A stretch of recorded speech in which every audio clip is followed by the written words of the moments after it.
5 anos, passaram 5 anos. Parece que foi ontem. Passaram 5 anos. E passaram 5 anos sobre uma ideia, o seu dono, que deve tudo ao presidente Aníbal Cavaco Silva. Numa altura muito difícil para o país, quando o país estava a enfrentar, já não o pico da crise, mas ainda a segunda fase do pico da crise, o presidente Cavaco Silva, juntando um conjunto de jovens, ou porque eram jovens, ou porque eram de espírito jovem, ou porque são eternamente jovens, é o caso do presidente Filipe Pontão, de jovens portugueses espalhados pelo mundo, com um pé em Portugal, com um pé por todo o mundo, como nós somos sempre, com uma ideia. Tratava-se de talentos, de figuras com posições de destaque na vida internacional, tinham de ajudar Portugal. É verdade que já havia outras estruturas de representação da diáspora. Havia o Conselho das Comunidades, para uma diáspora mais antiga, vinda dos anos 60 e 70, em muitos casos. É verdade que havia, obviamente, essa estrutura excelente da nossa diplomacia espalhada pelo mundo. É verdade que havia depois estruturas mais empresariais, locais, de realidades emergentes. Mas faltava o peso de personalidades noutros mundos, para além da política ou da economia. No mundo dos negócios, no mundo da ciência, no mundo das artes, no mundo da academia, no mundo da investigação. E essa foi a ideia: mobilizar de acordo com um princípio que é tão velho quanto velho é Portugal. Quer dizer, nós somos grandes quando somos plataforma entre culturas, civilizações, oceânicos e continentes. Nós somos pequenos quando nos fechamos e perdemos a oportunidade de nos afirmarmos no mundo. E hoje é uma impossibilidade de sermos pequenos. Temos de ser grandes, porque estamos espalhados pelo mundo, irreversivelmente condenados, e bem condenados, a sermos importantes no mundo. Mas passaram 5 anos. O mundo mudou, Portugal mudou e a diáspora mudou. O mundo mudou muito. Mudou muito no sentido de que todos temos a noção de que há realidades que se afirmam, nomeadamente no domínio económico, no caso da China, de uma forma muito mais intensa e muito mais dispersa do que há 5 anos. A Federação Russa retomou um papel como potência regional mais forte do que tinha há 5 anos. A permanente potência Estados Unidos da América deixou de ser vista como uma superpotência mais ou menos isolada, capaz de agir por si, sem aliados, para precisar crescentemente de aliados, supondo que há uma condução clara da sua estratégia em termos mundiais.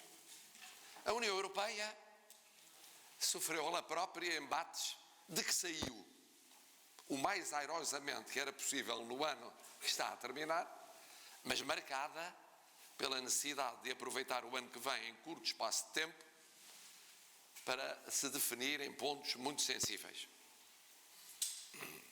Desajudada, é certo, pela legítima e soberana afirmação da vontade de um dos seus membros, que, não obstante, colocou um problema que não existia há 5 anos. Portanto, um pouco por toda a parte, o mundo de língua portuguesa também mudou muito nestes 5 anos. E, sobretudo, Portugal reforçou uma tendência que vinha do passado, de peso crescente à escala universal. Já tínhamos exemplos, está aqui uns exemplos, o Dr. Durão Barroso, tínhamos noutro plano diferente outros exemplos, o Dr. Jorge Sampaio, noutro tipo de funções menos executivas, tínhamos personalidades que conhecem, muitos deles são membros do Conselho da Diáspora, com lugares cimeiros à escala internacional, mas é evidente que a eleição de um secretário-geral das Nações Unidas não é irrelevante. E a recente eleição para a liderança do Eurogrupo de um Ministro das Finanças português também não é irrelevante. E podíamos somar outras hipotéticas candidaturas já lançadas, ou a vir a lançar no futuro. E eu até usei uma frase, que aliás suscitou alguma emoção, para bem e para mal, quando disse que os portugueses eram à sua maneira hoje os nórdicos de algumas décadas do século passado. Alguns se viram já nórdicos, não era disso que se tratava. Outros sonharam com alguns aspectos da vida nórdica, pois nem somos nórdicos no sentido de sermos o que somos, nem passamos automaticamente a viver como todos os nórdicos, que têm as suas idiosincrasias diferentes das nossas. Queria eu dizer que quando para certas cimeiras, missões internacionais, era preciso buscar alguém que pudesse dialogar com todos, ser aceito por todos, sem ceder no essencial do seu discurso, mas tendo uma capacidade de compreensão e de se fazer compreender, que poucos tinham, falava-se nos nórdicos e buscava-se os nórdicos. E agora busca-se cada vez mais portugueses e aceita-se cada vez mais portugueses. E só é inteligente, nós que temos uma autoestima normalmente muito baixa, por uma vez elevarmos o nosso amor próprio e admitirmos que somos mesmo bons naquilo que fazemos. E aqui nesta sala há várias e vários que são muito bons naquilo que fazem por Portugal e pelo mundo. Mas isso altera um pouco também o caderno de encargos do conceito da diáspora. Já não é o caderno de encargos do arranque com uma finalidade muito precisa, e que era uma finalidade de apoio eu não iria dizer à salvação do país, mas à saída da crise, potenciando aquilo que era um capital imenso de Portugal no mundo. Depois Portugal mudou. E mudou muito. E as pessoas não têm a noção. Eu espero que quem esteja de fora tenha aquele distanciamento para ver aquilo que quem está no meio da floresta não vê. Mudou muito. Conseguiu fazer consensos de regime, mesmo que só implícitos, há 5 ou 6 anos. E interiorizar que controlar o déficit de Estado era uma prioridade nacional, era falar em alguns países europeus, a começar na Alemanha. Em Portugal não era uma prioridade nacional, não era assumido como tal. Era um tema polémico, pois passou a ser, com a sucessão de governos, interiorizado como algo que já não se debate na vida portuguesa. E quando se debate é ao nível de 0.1, 0.2 em termos de preocupação. É 1.4, é 1.3, para o ano será 1.1. Não era esta a temática dominante em Portugal. Houve aqui uma mudança cultural. Uma segunda mudança cultural que está em curso é perceber-se que o desendividamento é fundamental. O objetivo da redução do déficit é a redução da dívida pública, por um dos lados possíveis da sua redução. Era muito mais simples aquela temática, vamos arranjar uma forma rápida e expedita de recolocar em questão toda a dívida pública, encontrando uma forma airosa de a rediscutir para não pagar. Um dia se há de pagar, alguém há de pagar. Bom, isto mudou em Portugal. Mudou em Portugal a exigência em termos de crescimento, que começa no próprio Presidente da República, responsável por falar em metas, porventura muito elevadas, mas que corresponde a esta discussão, que é uma discussão já sobre o valor mais ou menos elevado do crescimento e a sua repercussão no emprego. Isto não é só uma mudança de léxico, é uma mudança de mentalidade. Que está para ficar, qualquer que seja o governo, qualquer que seja a solução, está para ficar, e é bom que esteja para ficar, acompanhado naturalmente da preocupação aqui expressa com as pessoas, não é crescer por crescer, é crescer para obter resultados na vida de pessoas concretas, no dia a dia. E depois há corolários, o que se sofre com a saída do processo de déficit excessivo. E nós que encontramos em cada esquina da história um constitucionalista, encontramos agora um financeiro. Qualquer cidadão tem ideias fortes e claras sobre a matéria. Se alargarmos Eu sei que os especialistas olham com ar preocupado, mas é um facto. Preparem-se para isso. Se alargarmos a outras temáticas que vão do sistema financeiro em geral à estrutura económica portuguesa, está em curso uma mudança de mentalidade que acompanha o que eu tenho chamado uma revolução silenciosa, que começou pelos empresários, micro, pequenos, médios empresários, que se lançaram à vida e disseram, durante o período da crise, não há mercado em Portugal, pois vamos operar noutros mercados.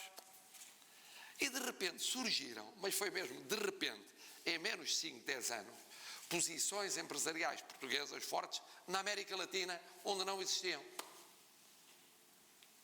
Existiam algumas no Brasil, não existiam na Colômbia, não existiam no México, não existiam noutros países, onde vão surgindo todos os dias.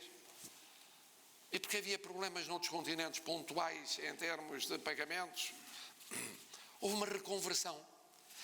Outro caso de consenso de regime, não explicitado nem assumido, a diplomacia económica, com a diversificação das exportações, da origem dos investimentos, do destino dos investimentos, mas também na qualidade do investimento, mas também na qualificação das empresas portuguesas, que acompanhou outra revolução silenciosa, a dos centros de excelência em matéria universitária e em matéria de pesquisa.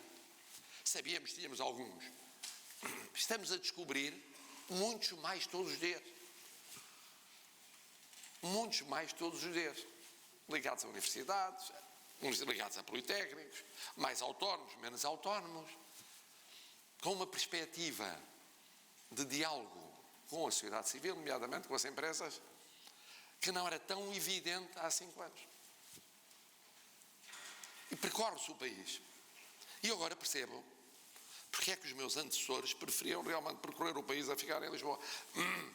Porque ficando em Lisboa era o bruabá da polémica política, mais ou menos parlamentar ou paraparlamentar, que dominava, e depois chegava-se a vários pontos do país e descobria-se como é que a inventiva tinha criado realidades empresariais únicas, que se multiplicaram na novíssima geração. O Web Summit foi um corolário, que depois pode potenciar. Antes dele já havia inúmeros grupos de jovens a avançar com startup, com novas ideias,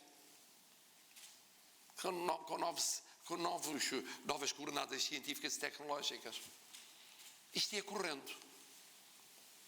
Tratava-se só de haver a consciência de que o percurso a seguir era tem a ver com a nossa política externa, com a nossa política de defesa, tem a ver com as grandes coordenadas do nosso país.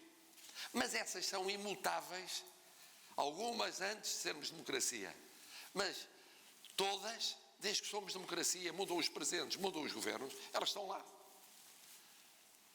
Portugal e a União Europeia, Portugal e a Comunidade de Países de Língua Portuguesa, Portugal e a Aliança Atlântica, Portugal e o Atlântico, Portugal e a América Latina, Portugal e a realidade do Mediterrâneo,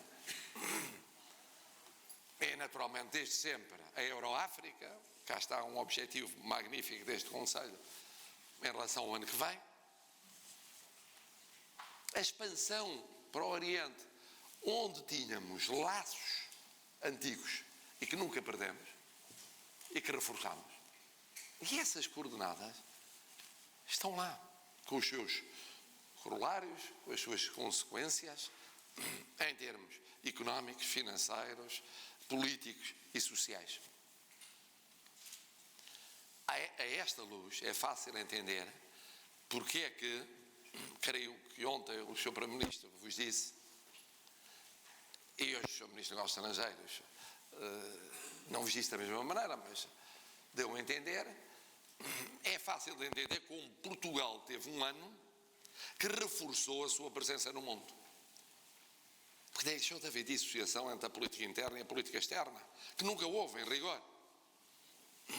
E esse reforço é fruto de um percurso que vai dando resultados positivos, que estamos a examinar, e estamos a analisar, e estamos, sobretudo, a tentar maximizar para o futuro. É uma exigência. Eu tenho dito várias vezes, e todos estamos de acordo, é um percurso que obriga a um trabalho cotidiano. Nada está definitivamente ganho. Pelo meio, temos problemas.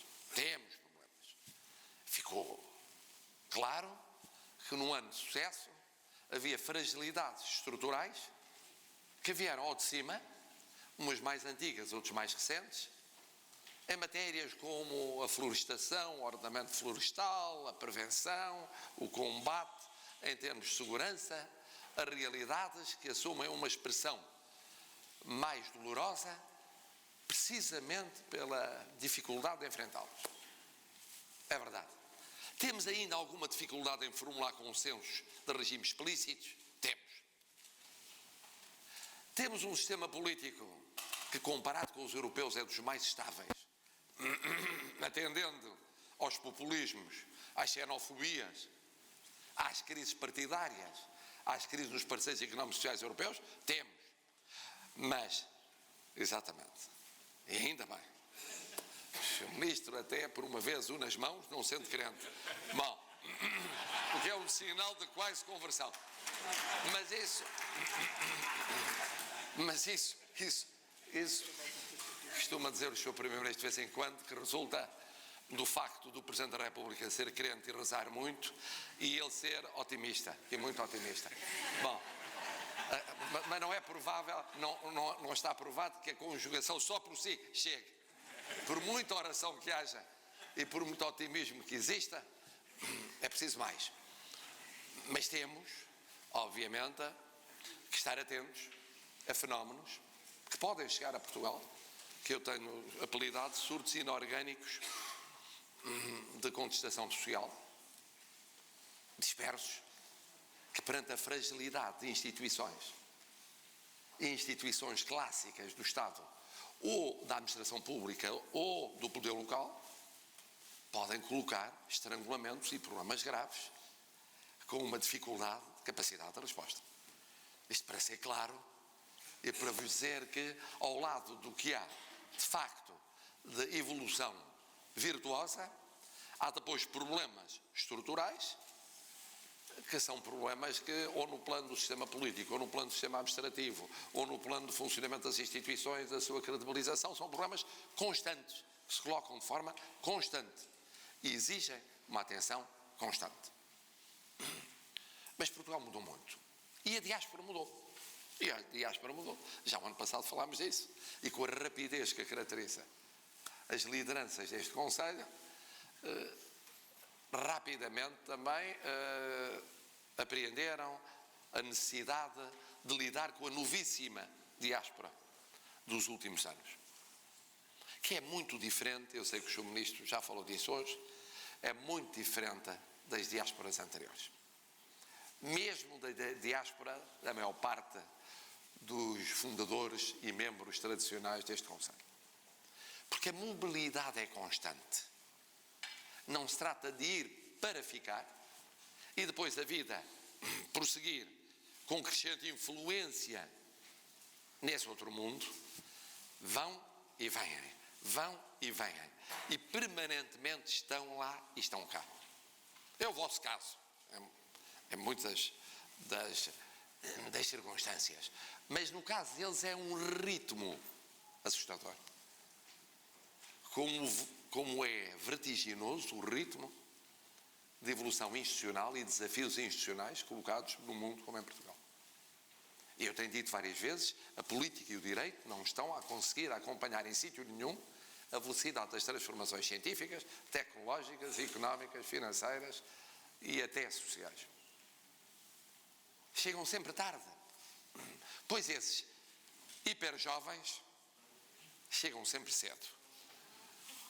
E mesmo os eternamente jovens têm de fazer um esforço imenso para acompanharem o passo, que fazem aliás com prazer, porque é uma demonstração da sua juventude, para acompanharem o passo dessa novíssima geração. Embora a sua ligação ao Conselho é fundamental, mas a questão é outra. A questão é dupla. Por um lado, as formas de organização e de expressão dessa novíssima diáspora são diferentes. São também mais inorgânicas. São mais difusas. Obrigam uma atenção enorme e a uma intervenção permanente. Uma cimeira anual, muito trabalho pelo meio. São fórmulas, ainda que ágeis, de enfrentar o problema, pois eles conseguem desmultiplicar-se em atividades, às vezes isolados, outra vez em conjunto, exigindo respostas cada vez mais complexas. Mas há um outro desafio que vos coloco também hoje. É que Portugal mudou muito e os protagonistas e interlocutores vossos em Portugal já não são os mesmos. Olha-se à volta e escapam uma dezena. Os outros foram. Passaram em 5 anos.